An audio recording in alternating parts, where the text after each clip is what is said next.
that, Sure. or we can. I think it's like a kind of simple dog thing. Oh, that'll work. Yeah. Let me I boost. didn't want to do something too hard. That's like too complicated. Yeah, okay.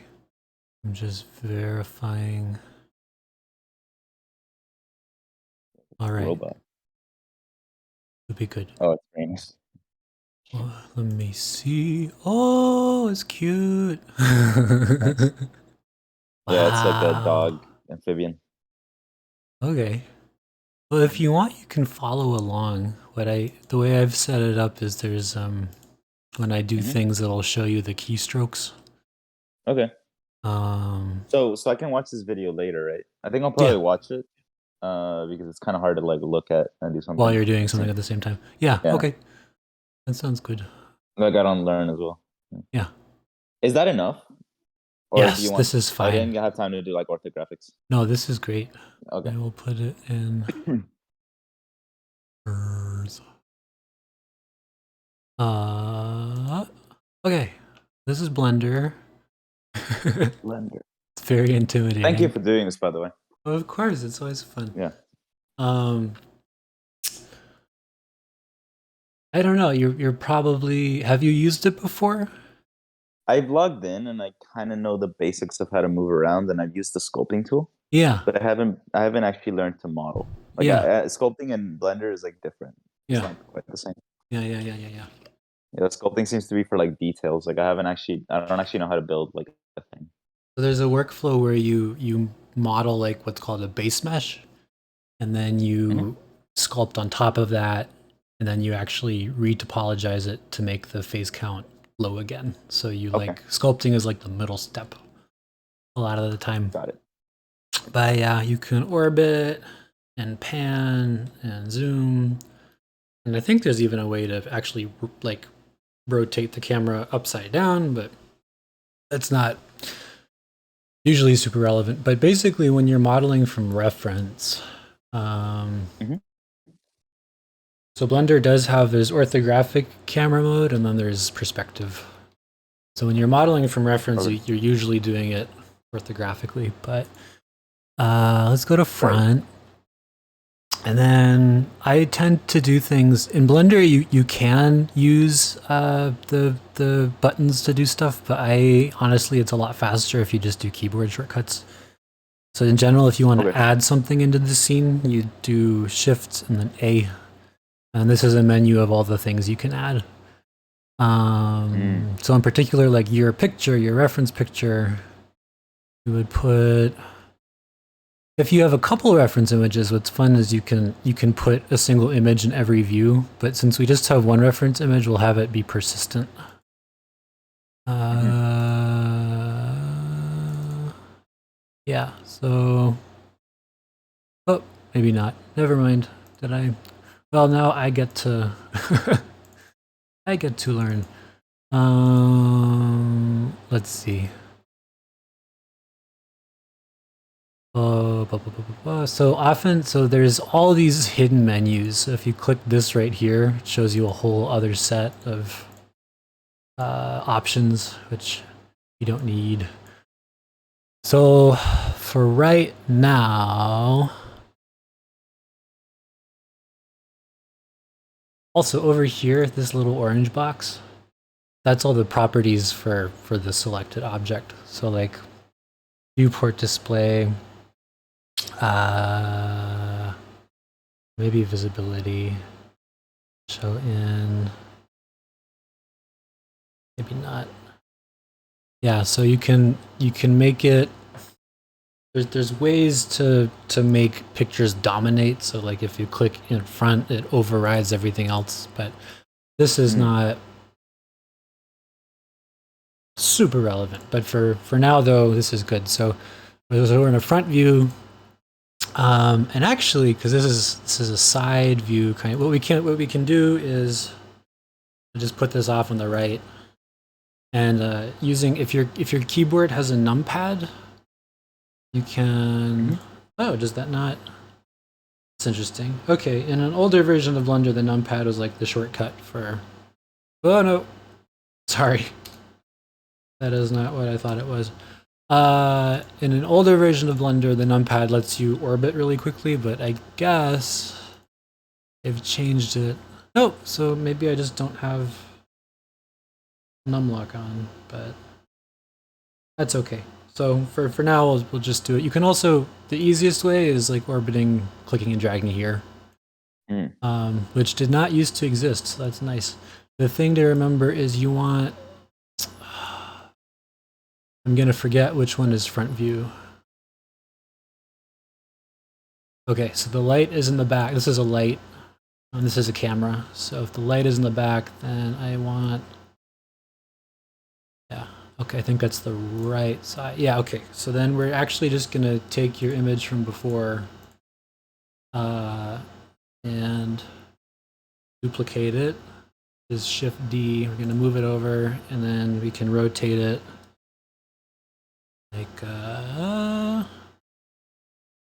we go, okay. 90 degrees, and now it's visible from the front and the side. But we're gonna start with the side. So basically, this, right now I'm in something called object mode, which is when you're modifying an entire collection of geometry.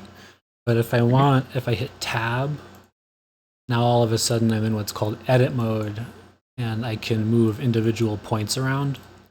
And so there's a bunch of different,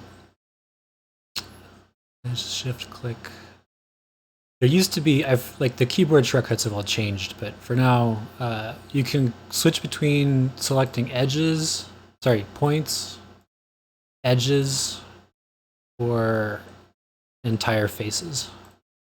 And that's important because this is called block modeling. Like if you want to change a cube into something else, you often have to extrude.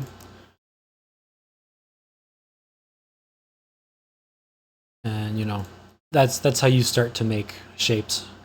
And like in this case, this is nothing in particular.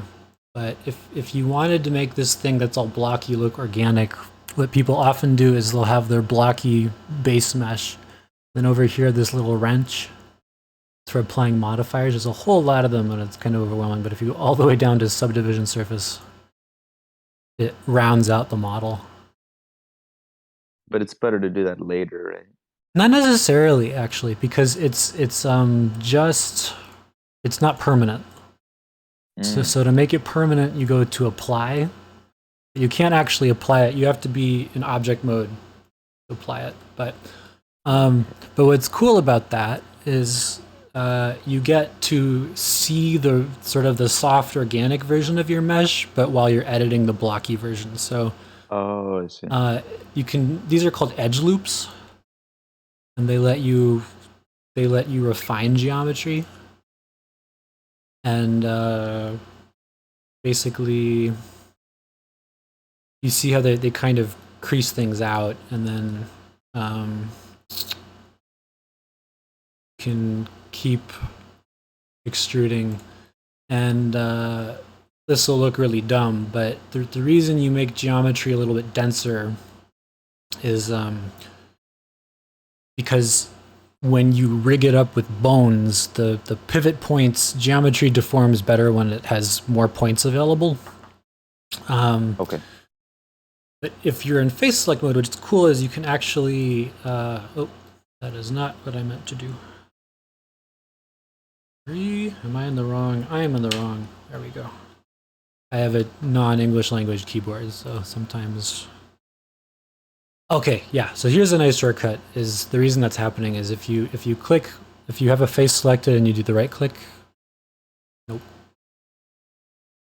Oh, is it control? Oh, okay. You're making me rediscover lots of things, but you can kind of extrude in like a direction like that. Or you can do it with the keyboard shortcut by pressing E. What I was trying to show you is actually if you hold down Alt and click. Maybe I need to do it with an edge. Or is it? Yeah, okay. So if you do, and this is, Yeah, so you can, these, when it highlights these things, those are called edge loops. And so you can make edge loops with Command R, like that. Or you can even like do a whole, there's like weird stuff you can do with edge loops like that. You can make some really weird shapes. But oftentimes it's really important to modify edge loops. And so you can select things really quickly if you, so there I did a control click and that gave me what looks like a seam, I guess. And if you do alt click, nope, is it control click? Yeah, you might want to, yeah, okay, looks like it's alt click, but, so there's all these little tips and tricks for doing things quickly and for modifying geometry, but basically when you're at this point, so you've got a mesh that looks sort of complicated. The magic is there's these things called, and we'll get to actually modeling your monster in a minute, but there's these things called armatures, and that's where you make bones that belong to skeletons. Down here, this viewport display thing again, if you click in front, now you notice there's a bone. That bone is actually in the center of the mesh, but we're forcing it to render in front of the mesh. And sorry, I'm a little bit rusty in doing walkthroughs, so that's why I'm sort of stuttering. But basically, bones are very similar to meshes, and because the extrusion trick works the same way. So you can put bones all over your mesh like that, and you'll notice that they're on an axis, and we actually need to sort of change the way things are oriented. And so if you hit B, lets you do a box select, which is really useful. And then if you do R, you can rotate around a relative axis, or if you hit R twice, you can rotate around. Basically, there's different sorts of coordinate spaces you can do operations in, and so like if you tap a tool once, it'll work in one coordinate space. If you tap it twice, it'll work in like a local, global versus local, basically. But now you've got something resembling. You can also, instead of having to rotate bones, if you select them right at their tip, you can do G, which stands for grab. You can move things that way. And then kind of like in most programs, if you shift click, you can select more than one thing at once and move them all together. But now that we've done this, what you can do is you leave edit mode, and you do that. You can either go here, go back to object mode, or you can just hit tab, lets you switch. And here's a confusing Blender convention. So to get this skeleton or armature to affect this mesh, we actually have to parent the mesh to the armature. And the way you do that depends on selecting multiple things at once. So the rule is the last thing you select will become the parent. And that's relevant if you have to select lots of little things and you want to parent them all at once to one big thing. But here we've only got two things. So we select the mesh and you hold shift and you click again. And now the dark orange thing is a past, it's like a deeper selection. The light orange thing is the last thing you selected. And then if you hit Control P, we go to armature deform right here. And there's a whole bunch of options, but for us to do it quick and dirty, you can do automatic weights. And now, one other thing, this is not important, but if you just go back to the other object, there's a command called shade smooth, and that'll make it look more organic. Anyway, but if you do that, and then you go to the armature, now you have new options. So before it was just object and edit mode, but when you're dealing with a skeleton, there's also this thing called pose mode, which does what you think it would do. It lets you manipulate individual bones. And the thing is, the posing isn't permanent. So if you go back to edit mode, it actually shows you the resting transform of the mesh. And then in Blender, you can actually resize windows. So down here, kind of hidden away, but there's actually a timeline, and you can record keyframes. So auto keying is one way of doing it, where every change you make is automatically put in as a keyframe. And there's another way where you can, if you do A, if you double tap A, it deselects. If you tap A once, it selects everything in a group. You can do I, and then you have all these options for making keyframes, which are for animating. And all we'll do is just put in 2 keyframes, and then in the middle, you can take the bones and bend the bones in funky ways, like this. And you put in a couple keyframes even, like that. And then what you can do is, if you set this, there's a start keyframe and an end keyframe. That lets you change the length of the animation. And then, depending on your setup, it'll either be shift spacebar or just spacebar.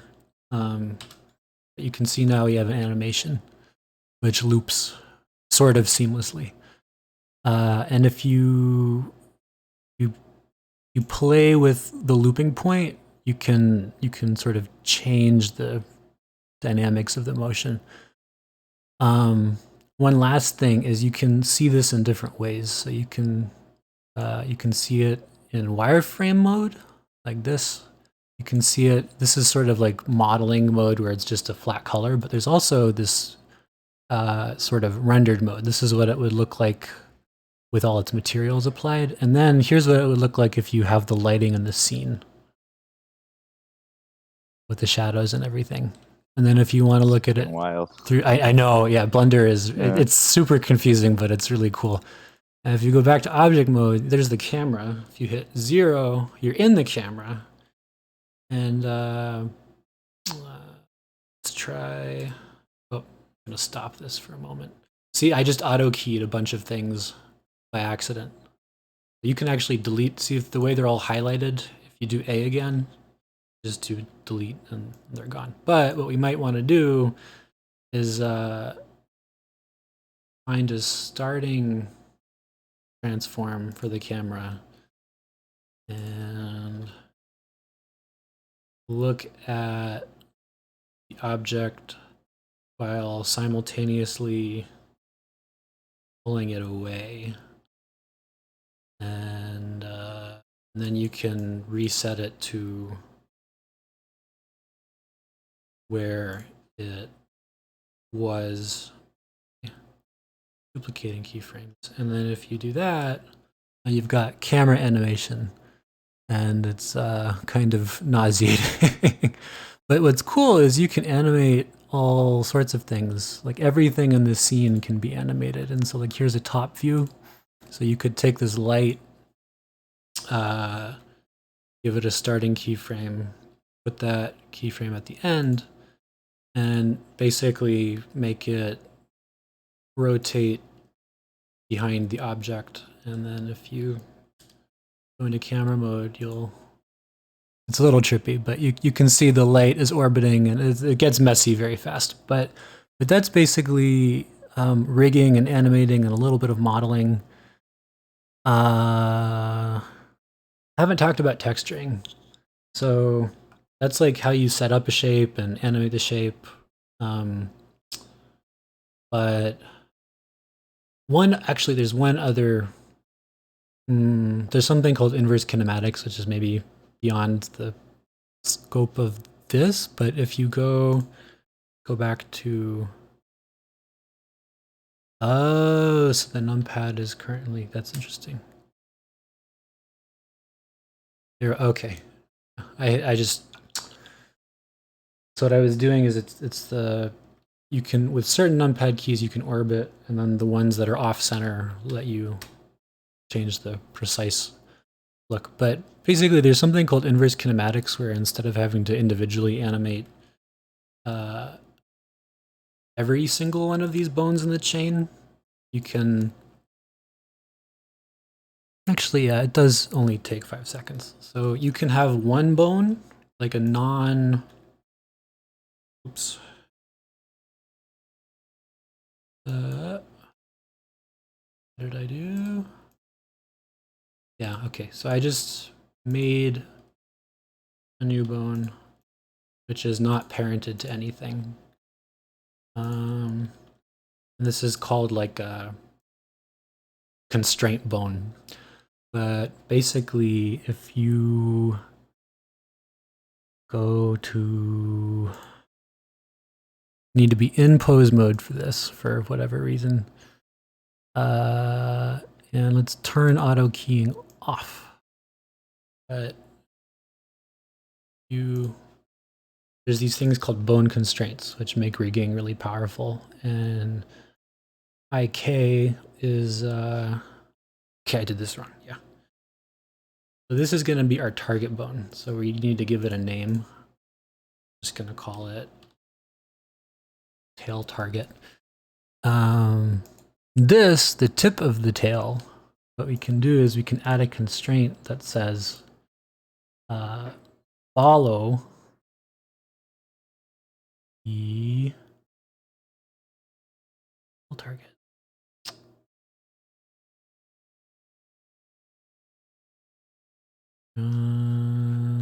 Doing something wrong.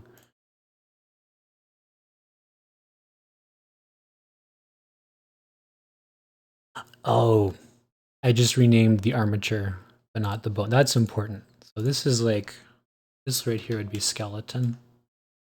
Bone names are down here. We would call this bone target. And over here, what you do is in the constraint, so you specify the skeleton you want to look at, and then you can say, I want to follow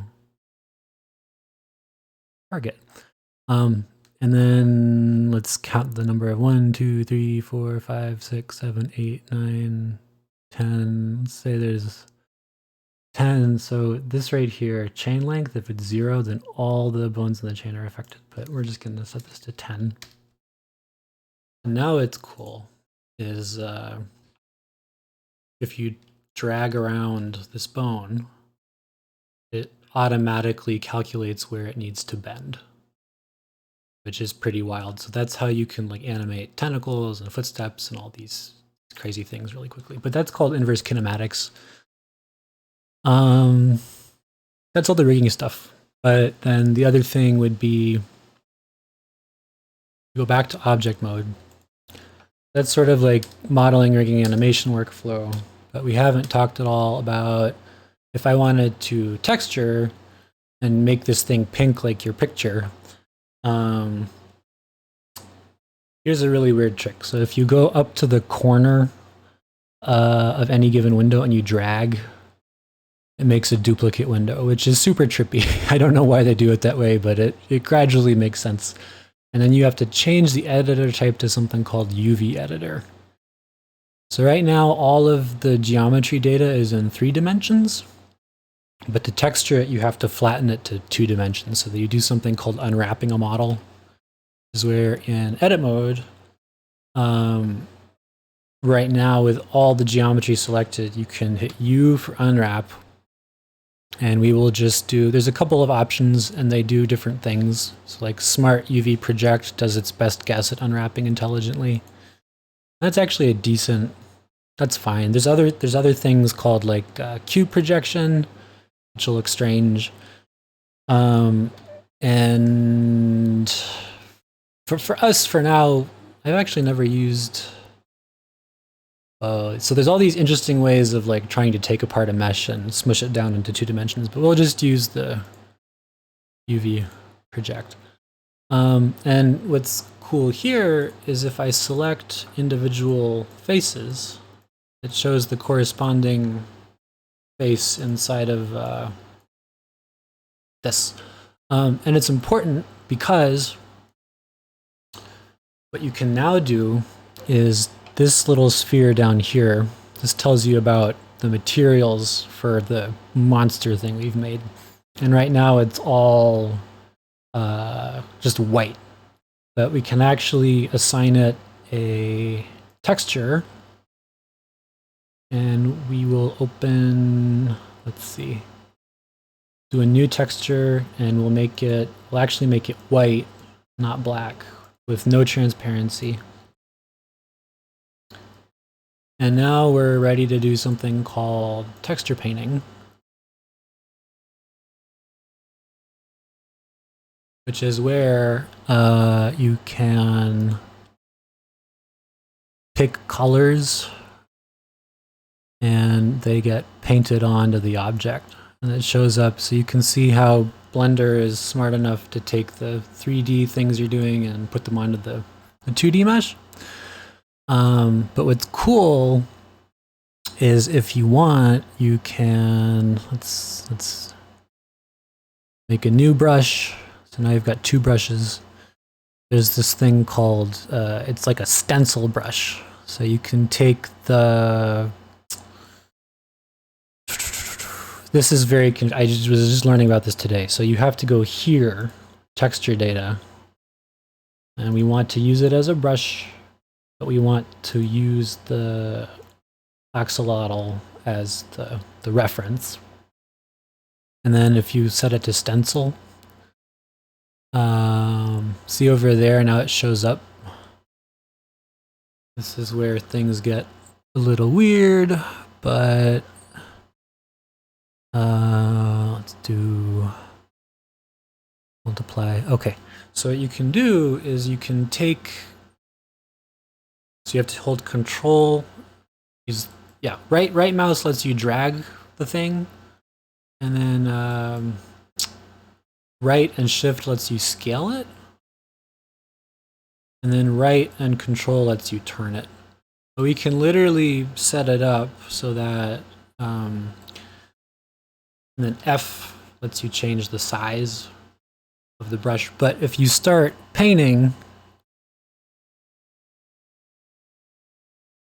you actually get, oh, that's a problem. Everything's tinted green because our base color was green, which is silly. Let me make a new, can I clear? Well, so feel free to stop me if I'm going way too fast. But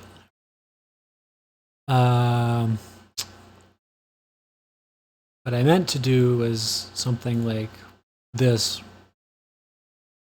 where you sort of paint on the detail from the picture.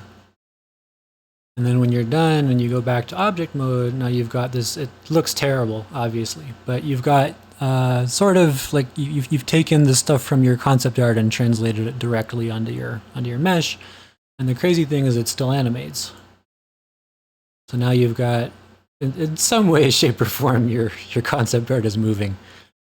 The other thing is there's, this is one way of doing texturing. Another way of doing texturing would be we can save this as, saving in Blender is a little weird, but if you forget to save your textures, you can lose them.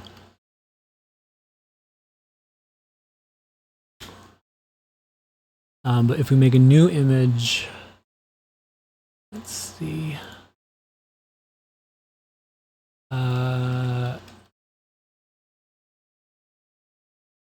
Actually, nope, we don't even need to do that. We can, what we can do is, instead of, for the material, using the painted texture, we can actually use your original texture. And that gives you a whole completely different way of mapping. So if you go to edit mode again, all of a sudden you can see all the geometry sort of flattened out. This is the more traditional way of doing texturing. And if you hit L, it lets you select these big islands, and you can like shrink them down and drag them into place. But Here's where if you're doing things really quick and dirty and you just want everything to look textured uniformly, you have to be, this is going to destroy the other texture map, but if you do project and you do a cube projection, what that does is it takes all, it projects, it flattens, it cuts your model up like a box, and then each face of the box is just a part that ends up, and so they're all stacked. But if you shrink this stuff down,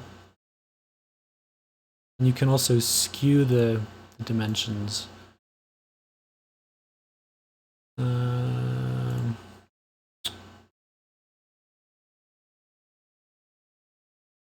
doing a terrible job, but that's okay because the purpose is just to, so like this kind of looks like a tail. You can map it to the tail like that. But now what we've done is if you look at the render options, you have, that's a different way of texture mapping. So there's like texture painting and texture mapping. And then the last thing is you had mentioned sculpt mode, which you said you know how to do that. So I would say what you have to do is you need to apply this and then. No, is not completely accurate, but Well, nah, I'll it's dabble. fine. But if now that you've applied the mesh, if you go to sculpt mode, now you have to be careful because this can, depending on how you set it up, you can destroy the texturing. But there's different brushes, more brushes than with drawing. One people seem to like is I think it's called clay strips. So right here you can see not much is happening, and that's because we're not using, there's this thing called dynamic topology, which is really cool, but if you use it, it'll destroy your existing texture data, but that's okay. So now that's what everything looks like all by itself. But now it's a very different way of building models. So one thing we want to do, where is it? Can I do brush accumulate? Okay, there we go. This lets me sort of put on layers of clay. Except it's not. It's making clay disappear, which is confusing. Am I? Okay. For some reason, it's all inverted. Yeah, see, it's set to subtract. I don't know why it's set to subtract, but if you set it to add, you can basically paint on geometry. And then there's other weird things. There's like, if you hit F, that lets you change the size of your brush. And there's these weird tools down here for like shearing. So like this one, you can like, when people make limbs, they'll like drag stuff out. And then they like, they sort of inflate it, and then they will make the geometry more clay strips. That's what people use, clay strips. Is it accumulating? It is. I'm not good at sculpting, but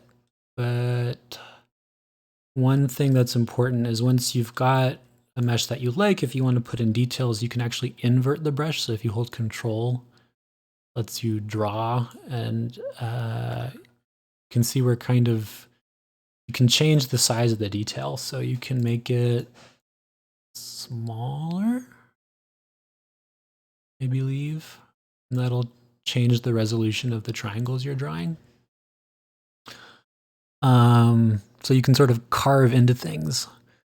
And the last thing to know about that is once you leave sculpt mode, that's because we were sculpting something that has bones attached to it. So I really, yeah, you can tell I don't actually know what I'm doing. But that's sort of, you would sculpt actually before applying the bones. And you can see sort of how the location of the bones has destroyed the. Actually, we're overwriting vertex data. So one thing you could do is re-bake the armature. Is it? There we go. Okay, yeah. And now it looks sort of okay again. But it's destroyed when you do that. Now we don't have. Do we still have? I don't know. Do we? Oh yeah. Okay, we kept the constraint, and now we've got this weird, freaky thing that's textured and sculpted, and but if you look, let me see. One thing to keep in mind when you're doing game dev is that we care about where is it? Interface. Status bar. Yeah, you care about scene statistics. So if you look down here, we have like 5,000 triangles, which actually on modern games, that's fine. But basically what you would do once you finish this is you would do a pass where, what's it called? There's these, it's called retopologizing or remeshing.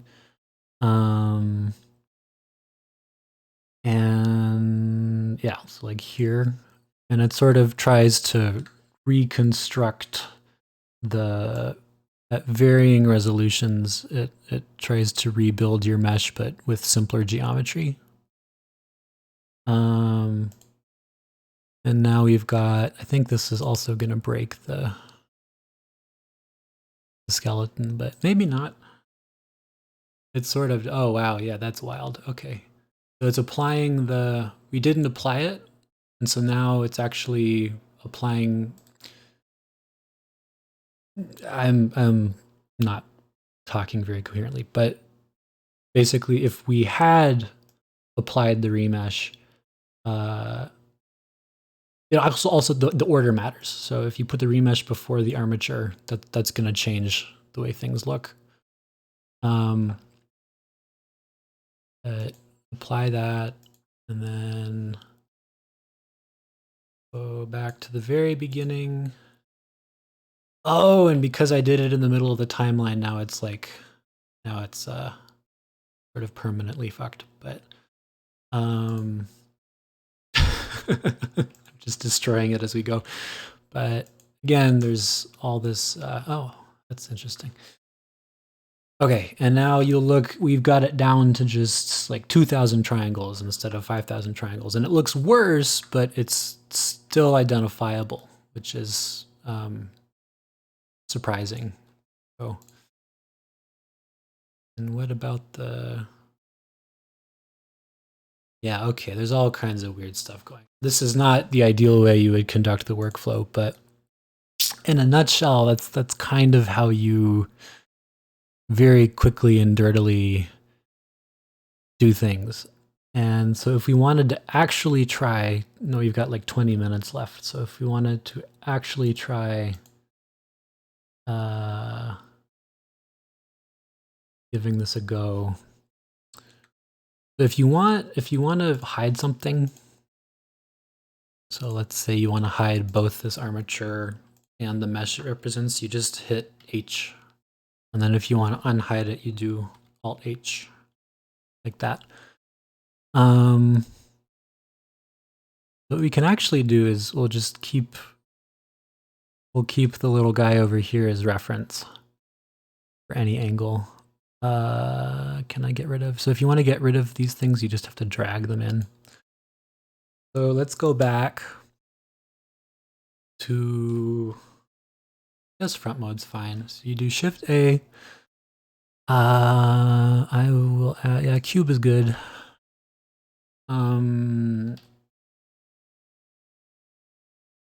This right here is kind of important. So if you are selecting points, and we're not ready for, if you just go to image viewer, image editor, you can open an image to look at that's independent of what you're doing.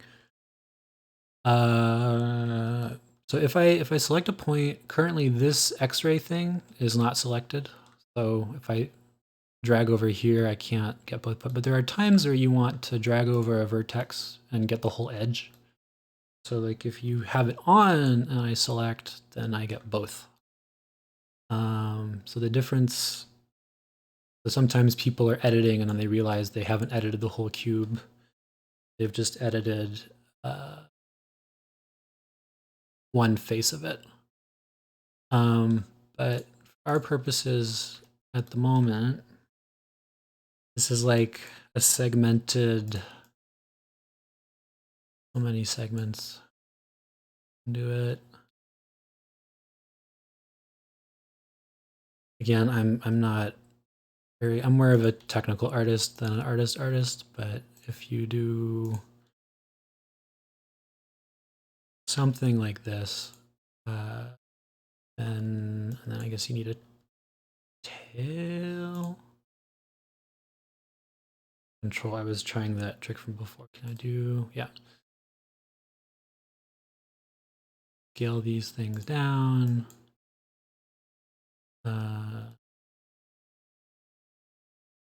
These proportions are all off, but what's nice is you can just tweak them later.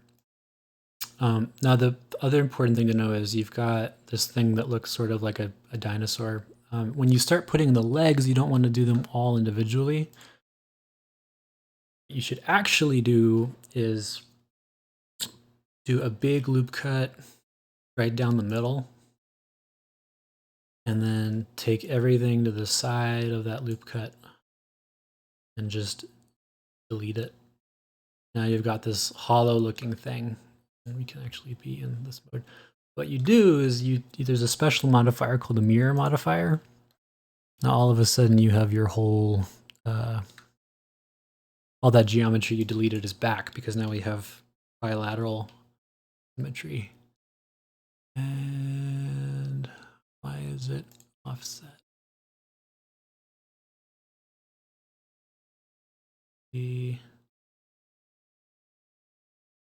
Yeah, I've messed up a couple of things putting this together. We're going very, very fast. And then there's this thing called clipping,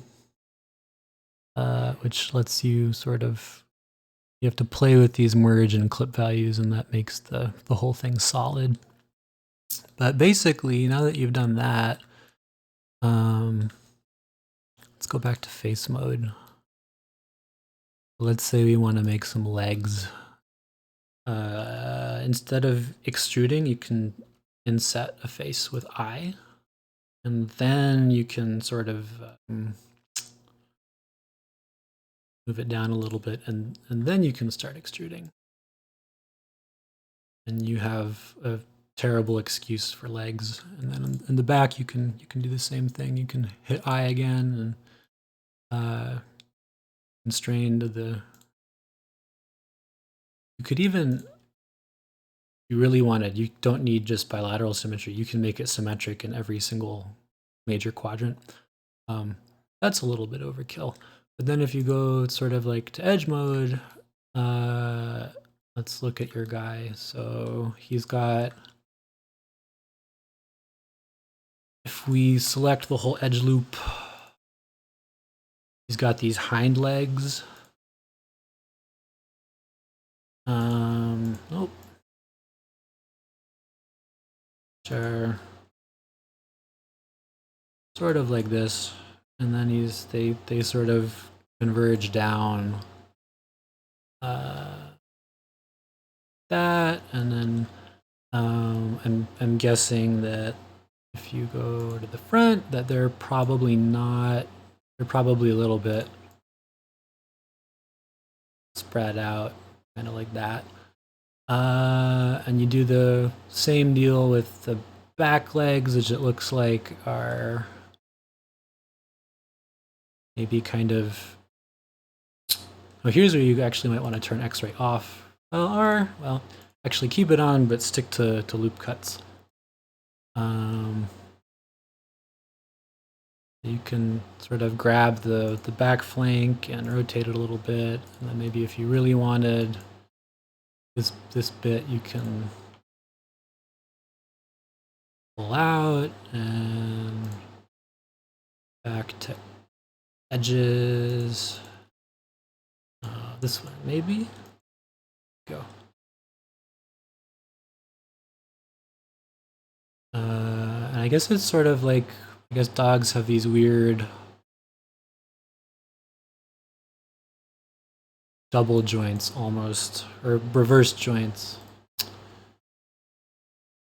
Go. So if you want that calf muscle to look right, and sort of take it down, scale it down.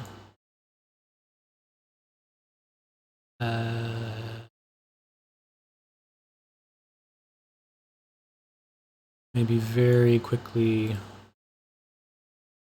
make some feet. There's a trick called merging, which is not the best thing because it gives you poles, these sharp points, but that's okay. Make a loop cut here. Gonna let you pull out the feet and merge again, and now this is not a dog at all, but you can play with. Also, sometimes it helps to go to wireframe mode. Nope. That actually did kind of select what we needed. But it's not, okay, yeah, what's messed up is the hind legs. So take your hind legs, them out, and then the way you've got it set up in the drawing, they are sort of outside of the back legs. And the last thing would be, one trick I should definitely show you is called proportional editing. So there's this thing right here, this little magnet sort of. If I click it and I grab things, now there's this circle, and it lets me influence more like the immediate neighbors of the relevant vertex versus if it's turned off, just the one point moves around. But in this case, you want this kind of big beefy neck. And I guess this will eventually be sort of a skull, but am I using? I'm not using it. Let's use it just as an example. So, and I think there's a shortcut for turning that on and off. I don't know if there's a shortcut. But right now, this is actually fine. And there's kind of this slope to the tail, and the head is too big.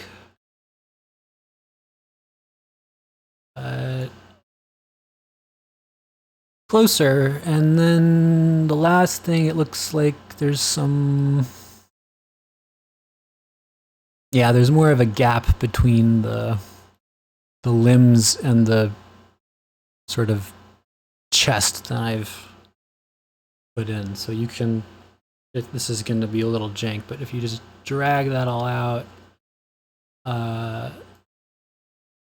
that's where the editing, proportional editing comes in handy, because I can kind of inflate the whole dog a little bit. And it's not a dog, it's an axolotl, I guess.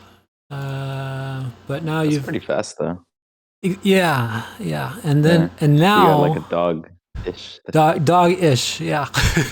Don't forget to save. I think Blender does autosave, but I don't remember if it does or not. But then once you're done there, you just do the same workflow as before, which is if you leave, you can't do modifiers in edit mode, so you got to be in object mode. But then you subdivide the surface, and it's sort of like a lizard, maybe.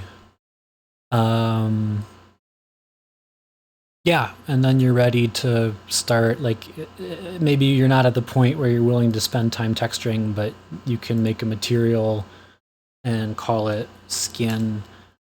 And then this thing right here, this principled BSDF shader, it lets you do all kinds of crazy stuff because it does. So if you want to make something pink, like take that, but then you could do subsurface scattering.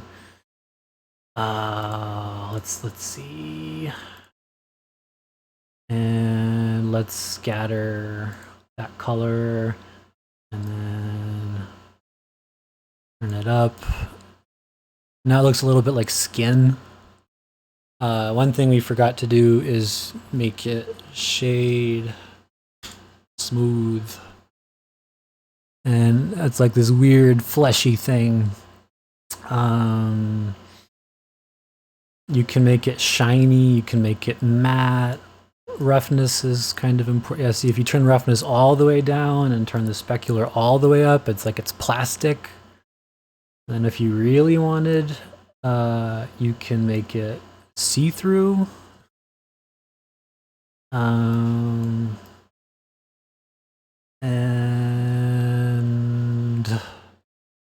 yeah, all kinds of weird things you can do with shaders.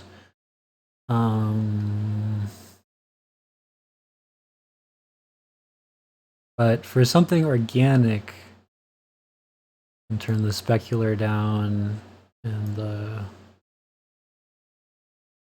roughness can go up, down, and let's not transmit anything. And you can make the and there's a whole. We've got like 7 minutes left, so I can show you maybe. It's possible to do procedural stuff. So there's actually this button here called Use Nodes. If I replace the keyframe thing with the shader editor, and there's this whole big new thing right here, where what we can do is use procedural textures. So if you want to make something that looks kind of like skin, you have these weird patterns.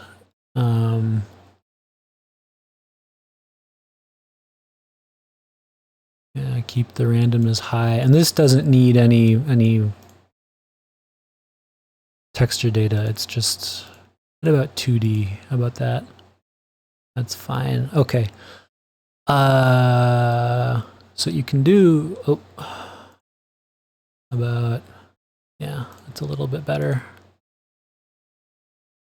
Something like that. So you can imagine this is sort of the speckles on the splotches on the skin. You can take those and plug them into,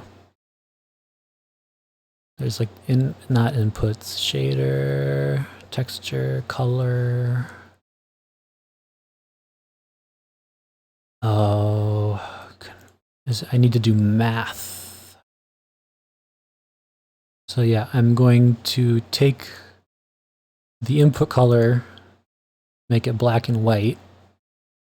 But then what we can do is have another. Okay. Yeah, we'll take RGB, it's just a raw color, and we'll sample the skin again. And then you can actually use math for, let's see, combine color. There we go.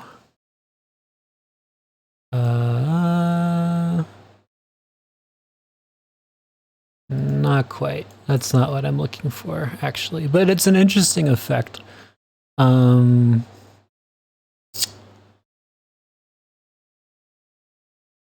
I need to multiply. Oh, okay, here we go. Yeah. So we're gonna plug the color into here and the brightness value into there, and then this into there, and it'll get pink, but now kind of splotchy a little bit. And then if you really want, you can do some weird stuff with another, let's take more noise. And do math, so you would take, no, not that. Just want regular math.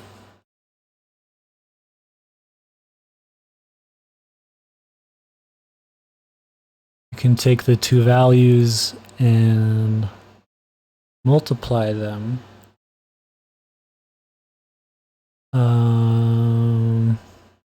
Vector, a bump map, put it into strength, plug that into normal, and you should get a bumpy looking. Okay, I gotta change the scale of the noise. Nope. Well, let me show you. So noise by itself looks like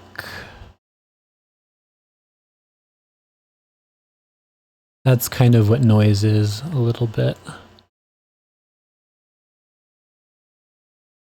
And what I was trying to do is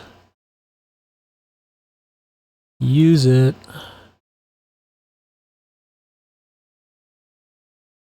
for adding height. There we go. How about that?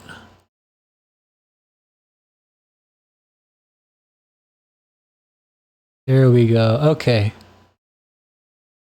Now, in a very weird way, it's sort of like it's got this weird skin, almost. And if you turn up the roughness, make it metal even, but it's probably a good place to stop. But that's kind of how you play with procedural sort of texturing. And we can save that. And that takes us right to 4 p.m. So that was a whole lot of word vomit, but I appreciate you sitting through that.